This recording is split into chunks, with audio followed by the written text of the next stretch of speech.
जय गुरुजी संगत जी, आपका बहुत बहुत स्वागत है गुरुजी के इस चैनल पर, जिस पर हम उनकी प्यारी संगत के सत्संग शेयर करते हैं। अगर आपको भी अपने सत्संग हमारे साथ शेयर करने हैं तो आप डिस्क्रिप्शन में दिए गए व्हाट्सएप नंबर पर या तो ईमेल आईडी पर हमें लिखकर भेज सकते हैं। आपके सत्संग भी ज़रूर शेयर किए जाएंगे संगत जी के साथ। चलिए संगत जी, आज का सत्संग शुरू करते हैं। जय गुरुजी की, शुक्राना गुरुजी का। गुरुजी की प्यारी संगत को मेरा जय जय गुरुजी। आज सुबह जब मैं उठा तो सबसे पहले गुरुजी के दर्शन करके अपने दिन की शुरुआत करता हूँ। अचानक मेरे मन में यह विचार आया कि गुरुजी, आप अगर मेरी सुनते हो तो आज किसी रूप में मुझे दर्शन दे दो। मैंने अपने छत पर एक छोटा सा बगीचा लगाया हुआ है। वह खूबसूरत सा बगीचा मेरे गुरुजी का ही है। इतने में एक पीले रंग की तितली जिस पर काली धारियां थीं, वह उड़ती हुई मेरे सामने आई। उस तितली का साइज आम तितली से काफी बड़ा था। गुरुजी को तितली के रूप में देखकर अचानक मेरे मुंह से निकला, गुरुजी आप आ गए, आपका शुक्राना। आज मैं धन्य हो गया कि आपने तितली के रूप में दर्शन देकर मेरे को धन्य कर दिया। यह सुनते ही तितली बड़ी तेजी से उड़ी और देखते ही देखते गायब हो गई। अगर वह साधारण तितली होती तो मेरे यहाँ फूलों पर मंडरा रही होती। वह तितली उसके बाद में मेरे को पूरे दिन तक कहीं भी नहीं दिखी। गुरुजी को तो मुझे दर्शन देने थे, इसलिए वह तुरंत दर्शन देकर निकल लिए, क्योंकि मेरे जैसे करोड़ों उनके भक्त हैं जिनके लिए गुरुजी इधर से उधर भ्रमण करते रहते हैं। जब गुरुजी के स्वरूप से शहद और कौड़ियाँ निकलती हैं तो वह दृश्य देखने लायक होता है। आजकल के कलयुग में हमें गुरुजी के यह चमत्कार देखने को मिलते हैं तो संगत जी का विश्वास हमारे गुरुजी पर और मजबूत हो जाता है। चलिए अब मैं आपको सत्संग सुनाता हूँ। यह सत्संग पुरानी संगत के एक अंकल का है। अंकल अपना नाम घोषित नहीं करना चाहते हैं। मैं 1984 में गुरुजी के संपर्क में आया था। इसके पश्चात मैं अपने आप को धन्य मानता हूँ कि मुझे गुरुजी जैसी शक्तिशाली मार्गदर्शक शक्ति मिली। इस दौरान मुझे मेरे रिश्तेदारों तथा मित्रों को भी गुरुजी का सानिध्य प्राप्त हुआ तथा आशीष प्राप्त हुआ है। एक स्कूटर के एक्सीडेंट में मेरे पत्नी के बाएं कंधे की हड्डी टूट गई थी, तो पत्नी को हॉस्पिटल में कई डॉक्टरों को दिखाया। उन्होंने मुझे और वाइफ को बुरी तरह डरा दिया। डॉक्टरों का कहना था कि आपकी वाइफ का ऑपरेशन करना पड़ेगा, इसमें काफी दर्द होता है। यह घटना चंडीगढ़ की है। तभी वाइफ को याद आया कि हम लोग गुरुजी के पास चलते हैं तथा अपनी समस्या बताते हैं।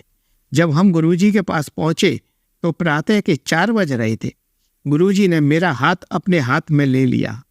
तभी मुझे ऐसा प्रतीत हुआ कि मेरे शरीर में अमृत का प्रवाह हो रहा है। गुरुजी ने मुझे बताया कि मैंने एक मुखी रुद्राक्ष धारण कर रखा है। उन्होंने यह भी कहा कि उस पर शिवलिंग बना हुआ है। मैंने गुरुजी की वो अंगूठी देखी नहीं थी। देखी थी तो मेरे को शिवलिंग का मालूम नहीं था।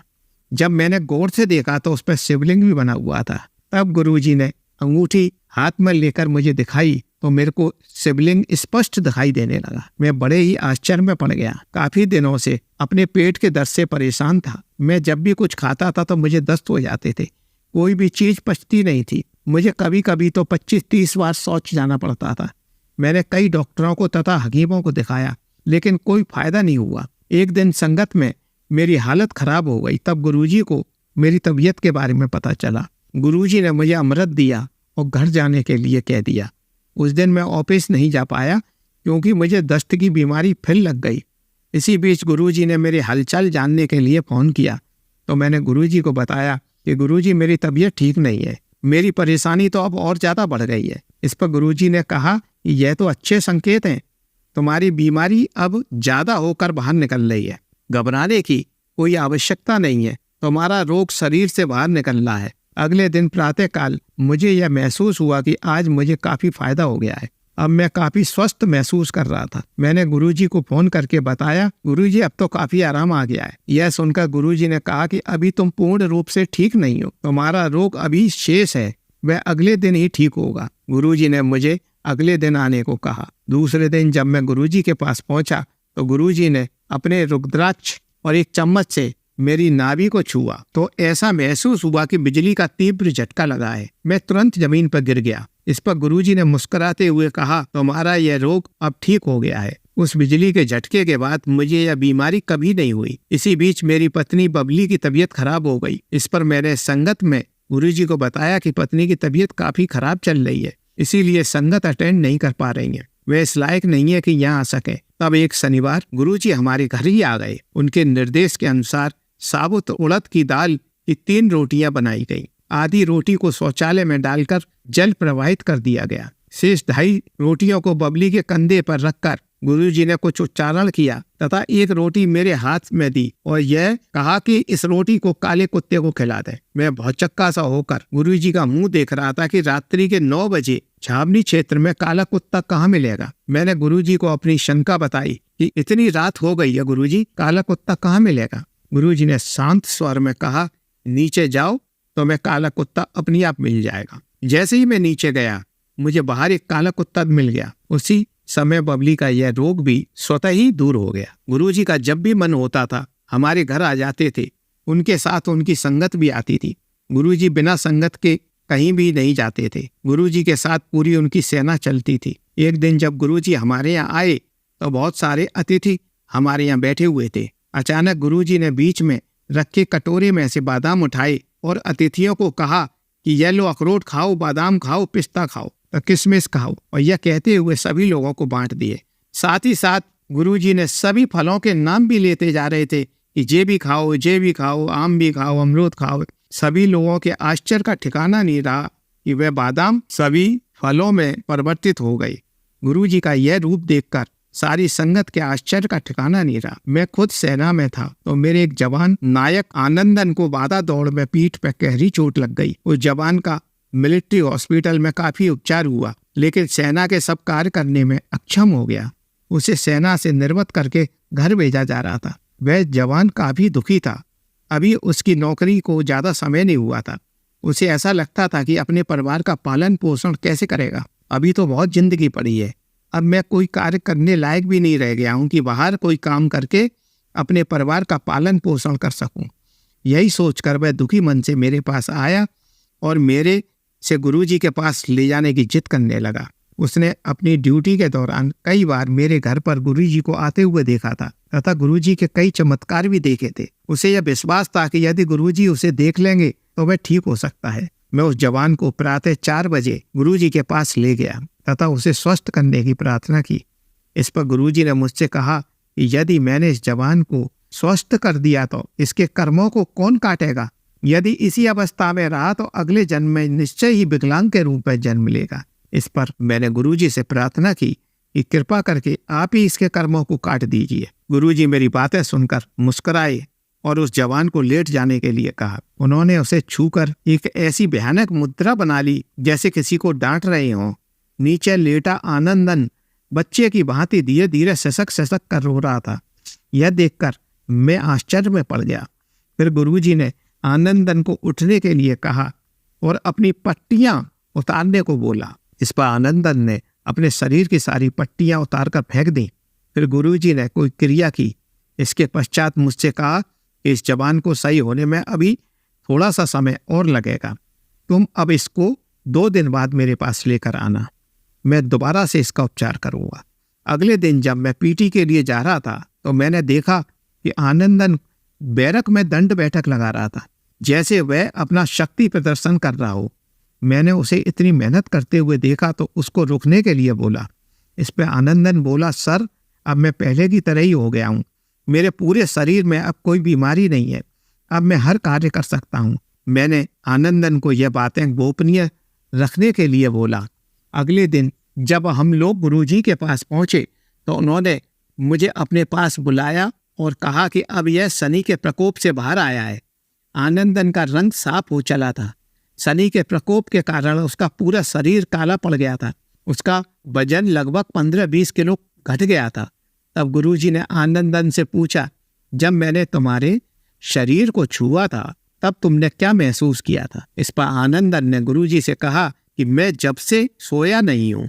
इस पर गुरुजी ने मुझसे कहा कि अब इसको इसके बैरक तक ले जाओ और इसको सुला दो। गुरुजी के यहाँ से बाहर निकलते ही आनंदन को नींद आने लगी।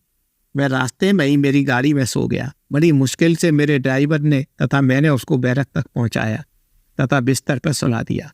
आनंदन करीबन 3 दिन तक लगातार सोता रहा। 3 दिन के बाद उसकी नींद टूटी। उसके बाद वह पूर्ण रूप से स्वस्थ हो गया। इस पर आनंदन का मेडिकल टेस्ट कराया गया तो वह पूर्ण रूप से सही निकला। पहले उसको जबरदस्ती घर भेजा जा रहा था, अब उसे रक्षा विभाग रखने पर मजबूर हो गया। इस प्रकार गुरुजी के प्रयास से एक जवान की नौकरी बच गई। मेरे डिपार्टमेंट में कर्नल चौधरी मेरे घर के सामने ही रहते थे। एक दिन गुरुजी उनके घर गए। कर्नल चौधरी विधुर थे। उनकी पत्नी का स्वर्गवास हो गया था। जब गुरुजी सामने दीवार पर एक चित्र को देखते हैं तो चौधरी साहब से आखिर पूछ ही लिया कि यह चित्र किसका है। इस पर चौधरी साहब ने उत्तर दिया कि यह चित्र मेरी पत्नी का है, अब वह इस दुनिया में नहीं है। इस पर गुरुजी बोले कि वो यहाँ पर ही है, क्या आप उनको देखना चाहोगे? हम लोग बड़े असमंजस में पड़ गए। फिर गुरुजी ने अपना हाथ उठाया और हाथ हिलाया। इस पर पूरे कमरे में रखी सभी चीजें हिलने लगी और पर्दे हिलने लगे। सारा वातावरण एकदम बुतहा जैसे लगने लगा। फिर वह चित्र भी जमीन पर गिर गया। इसके बाद गुरुजी ने हाथ के इशारे से शांत होने के लिए कहा। तभी कमरे में शांति हो गई। गुरुजी बोले कि आपकी पत्नी आपको तथा आपके बेटे को छोड़कर कहीं नहीं गई हैं, वो यहीं पर ही हैं। इस पर चौधरी साहब ने उनकी आत्मा की शांति के बारे में गुरुजी से कई प्रश्न किए। गुरुजी ने कहा, अब आज से उनको शांति मिल गई है। मैंने उनको शांत होकर घर छोड़कर जाने के लिए कह दिया है। अब ये यहाँ से जा रही हैं। इसके बाद पूरे कमरे में शांति छा गई। अब आपको ये परेशान नहीं करेंगी। इसके कई दिनों के बाद गुरुजी फिर दोबारा उनके घर आए तो बोले, तुम्हारा घर पूर्ण रूप से पवित्र हो गया है। गुरुजी के साथ संगत के कई लोग भी थे। कर्नल चौधरी मुझसे एकांत में कुछ बातें करना चाह रहे थे। उनको बेटे के बारे में गुरुजी से बातें करनी थी। उनका बेटा बहुत बदतमीज होता जा रहा था। वो चाहते थे कि गुरुजी उनके बेटे को आशीर्वाद दें। यही सोचकर उन्होंने अपने बेटे को अपने पास बुलाया और कहा कि दूसरे कमरे में जाकर गुरुजी के चरण स्पर्श करके उनसे आशीर्वाद ले लो। यह सुनकर उनके बेटे ने रूखा सा जवाब दिया कि अभी उसकी उम्र ही क्या है कि उसे साधु संतों के पास जाना पड़े। उसकी बातें सुनकर चौधरी साहब को एकदम गुस्सा आ गया।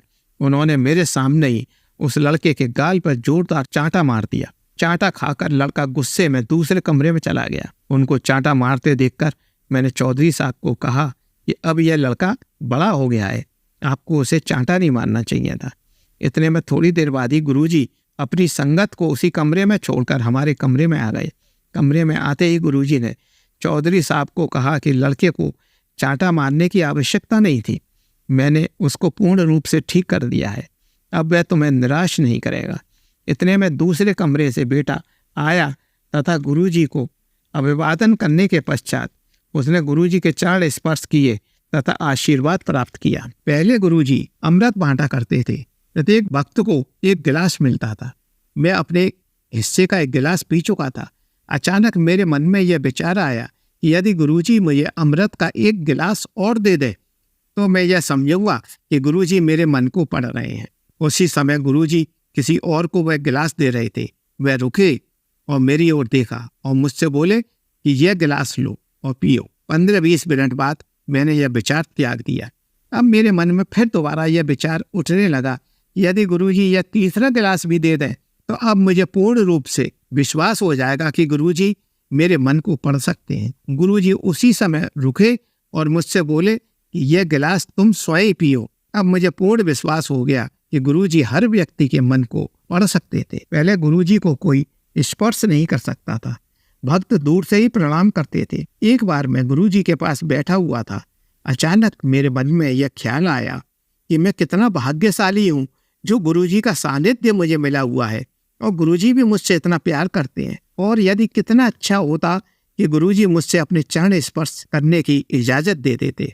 मेरा ऐसा सोचते ही गुरुजी ने मुस्कुरा कर मेरी ओर देखा, फिर संगत के लोगों से बातें करने लगे। इस घटना के दूसरे दिन अचानक गुरुजी मेरे घर आ गए और बोले, तुम्हारे बेडरूम में आराम करना चाहता हूँ। मैं खुशी खुशी गुरुजी को अपने बेड पर ले गया। मैंने एसी भी चला दिया। गुरुजी के बेड पर पूर्ण रूप से आराम से लेट गए।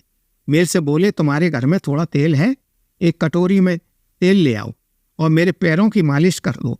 उनकी यह बातें सुनकर मैं खुशी से पागल हो गया, क्योंकि मुझे एक अवसर मिल रहा था गुरुजी की सेवा करने का। करीब 1 घंटे तक मैंने गुरुजी के पैरों की मालिश की। अब गुरुजी बोले, क्या मैं जा सकता हूँ? यदि तुम्हारी मनोकामना पूरी हो गई हो तो। यह सुनकर मेरी आंखों से आंसू निकल आए। गुरुजी सिर्फ मेरी इच्छा पूर्ति के लिए ही मेरे घर आए थे। ऐसे न जाने कितने चमत्कार। गुरुजी के चमत्कार को मैंने देखा, समझा और परखा। मैं उनके चमत्कारों को, उनकी कृपा को भूल नहीं सकता हूँ। ऐसे महान पुरुष थे हमारे गुरुजी। आज के युग में उनके जैसा व्यक्तित्व होना बड़ा मुश्किल है। मैं हाथ जोड़कर गुरुजी के चरण कमलों में वंदन करता हूँ। अब मैं अपना सत्संग यहीं विराम कर रहा हूँ। जय गुरुजी की। शुक्राना गुरुजी। चलिए अब मंत्र जाप करते हैं। ओम नमः शिवाय शिवजी सदा सहाय। ओम नमः शिवाय गुरुजी सदा सहाय। ओम नमः शिवाय शिवजी सदा सहाय। ओम नमः शिवाय गुरुजी सदा सहाय। ओम नमः शिवाय शिवजी सदा सहाय। ओम नमः शिवाय गुरुजी सदा सहाय। धन्यवाद संगत जी, आपका दिन बहुत ही मंगलमय जाए। जय गुरुजी। शुक्राना गुरुजी।